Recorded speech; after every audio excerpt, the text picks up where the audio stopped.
Yo, my good people. Hopefully you're doing good wherever you are. Once again, is your goodness Felix Sandotu, the father of the new generation rationale-based nursing. And today, I'm actually doing this video directed to our healthcare professionals, ranging from the doctors, the nurses, the clinical officers, and every healthcare cadre, particularly in the maternity unit.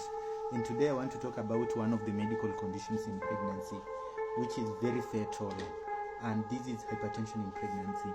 Yeah, as we all know from the statistics, the latest statistics, actually hypertensive disorders in pregnancy is one of the leading causes of mortality and morbidity of the mothers who are pregnant. And from the statistics, we can find out at the top, number one leading of maternal mortality is hemorrhage, be it antepartum hemorrhage, be it intrapartum hemorrhage and postpartum hemorrhage, which is, and hemorrhage in totality accounts to about 25% of deaths globally, with postpartum hemorrhage as the leading. And number two, we have sepsis. Sepsis accounts to around actually 15% of deaths amongst women, pregnant women. Then number three, we have hypertension in pregnancy, which accounts to about 12%. At number four, we have abortion, unsafe abortion accounting to 8%. Then we have obstructed labor and other causes of mortality. So today, this video, I want to actually be very particular to hypertension in pregnancy.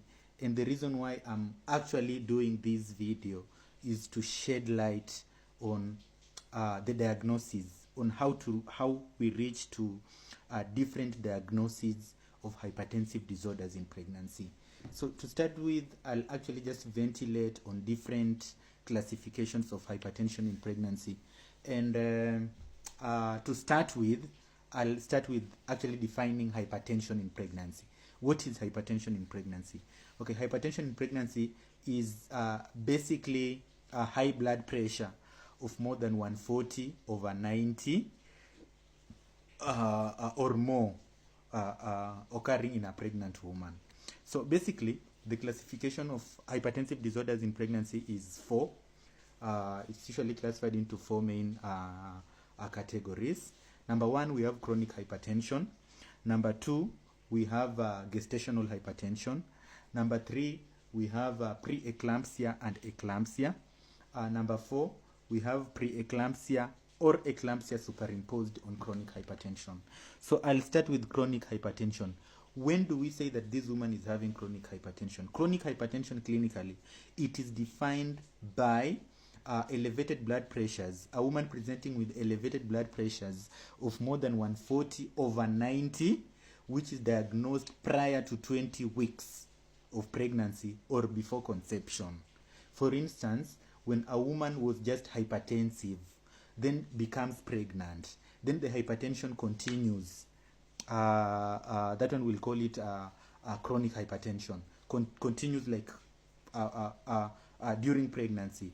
This type of hypertension, it is diagnosed before 20th week of pregnancy or prior to conception. That one is chronic hypertension, and it is clinically defined by blood pressures of more than 140/90. And the key word here, the diagnosis is done before 20th week or prior to conception. That is chronic hypertension. Number two, we have Number two, we have gestational hypertension. Gestational hypertension, this is basically a new onset hypertension, which is clinically defined by the blood pressures of more than 140/90 in a woman who was previously normotensive, and it has no proteinuria or any other systemic symptoms. Gestational hypertension, let me take it again. Gestational hypertension, basically, it refers to hypertension of blood pressures of more than 140/90, a new onset hypertension of blood pressures of more than 140/90, commencing at the 20th week. Commencing at the 20th week in a woman who was previously normotensive or non-proteinuric. Yeah, so gestational hypertension is not characterized by proteinuria. It is not characterized by blood vision or any other systemic symptom, and it is diagnosed at the 20th week, and usually it resolves up to 3 months postpartum, resolves on its own up to 3 months postpartum. That is number 2. Number 3, we have preeclampsia, and I'll merge it with eclampsia. Preeclampsia, by definition, it refers to hypertension in pregnancy, which is characterized by elevated blood pressures of more than 140/90, with other systemic symptoms, including proteinuria, including but not limited to proteinuria, blood vision, elevated HELP syndrome, hemolysis, elevated liver enzymes, and low platelet syndrome, right upper quadrant, pain, all those systemic symptoms occurring from the 20th week of gestation. And usually lasts up to 6 weeks postpartum. So preeclampsia, I want to take this again because I've seen this big gap in the clinical settings, whereby when a woman just comes with elevated blood pressures of maybe 140 or 150/90, it is just presumed that that is preeclampsia. No. For a diagnosis of preeclampsia to be established, one, the woman should have elevated blood pressure of more than 140/90. These are the hallmark signs of preeclampsia: elevated blood pressure of more than 140/90. It should be accompanied by other systemic symptoms, including proteinuria, including but not limited to proteinuria, blood vision, headaches, elevated liver enzymes. Yeah, all those systemic symptoms, and usually commences from the 20th week of gestation and resolves and it can last up to 6 weeks postpartum. Then eclampsia, by extension, eclampsia, it refers to now preeclampsia with severe features plus seizures. Yeah, when a woman who is having preeclampsia presents with seizures or convulsions, we call that eclampsia. And usually eclampsia is usually preceded by preeclampsia with severe features. Yes, that is it. Then classification number 4, we have preeclampsia or eclampsia superimposed on chronic hypertension. This type of hypertension usually occurs when a woman who had hypertension diagnosed before the 20th week.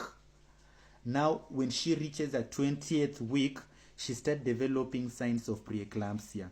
For instance, a woman who was hypertensive, then reaches 20th week, then starts manifesting with proteinuria,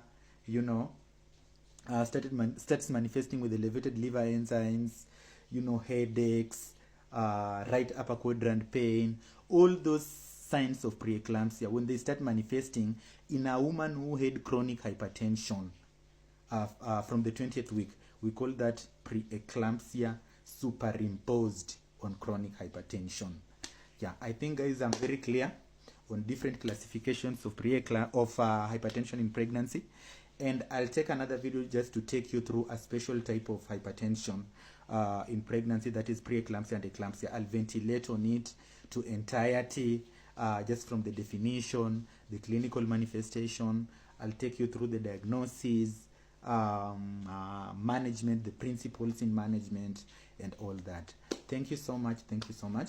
I hope this video will be beneficial to most of our healthcare providers, particularly in the maternity unit, ranging from the doctors, the nurses, the clinical officers, and all other cadre that comes into contact with a pregnant woman in making a diagnosis of hypertension in pregnancy. Thank you so much. Have a beautiful day.